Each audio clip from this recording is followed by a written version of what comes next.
why I love Walt Whitman's poetry. This is why I find this stuff so exciting to read. At the core of his work is a real fundamental sense of optimism. Walt Whitman loves people. He loves life. He writes, "Each moment and whatever happens thrills me with joy." And he wants to share this sense of joy with you, his reader. And he does it in two different ways. The first way is he asks you to get up really, really close and take a really close look and lean and loaf and observe a summer spear of grass.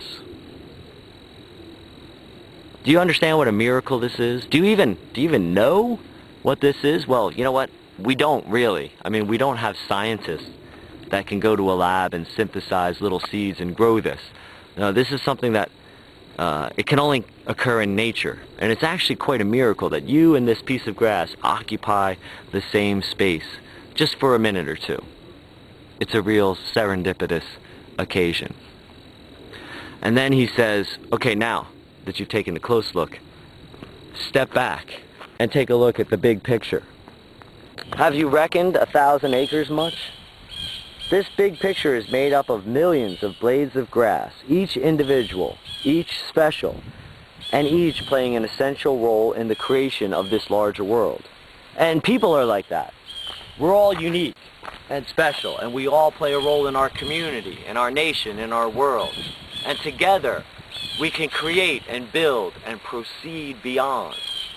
Here's the other reason I like Walt Whitman. The guy was radical.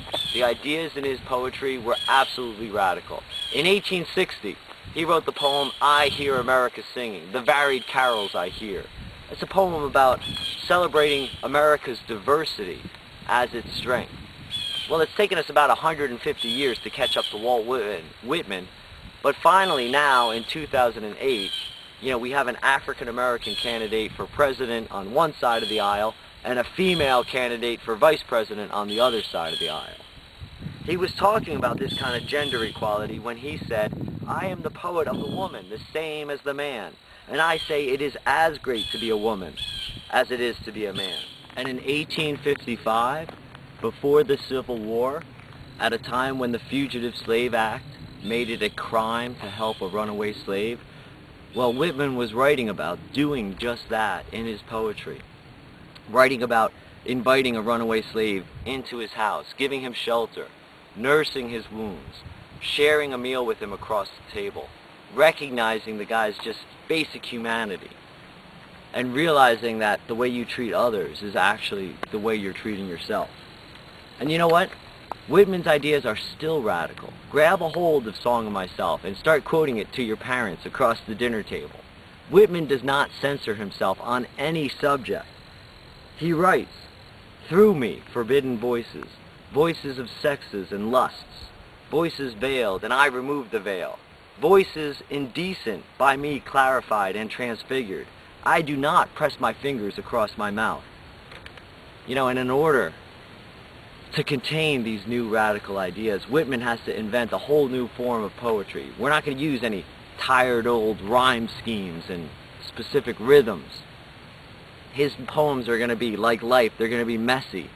They're going to be turbulent, fleshy, and sensual. They're going to be about eating and drinking and breeding.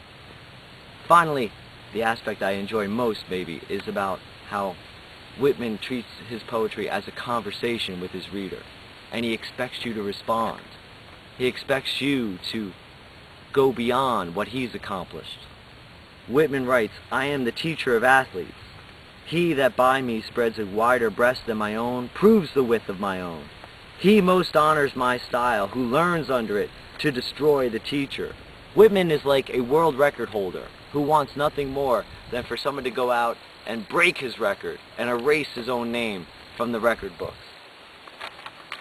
In other words, get ready for a new experience.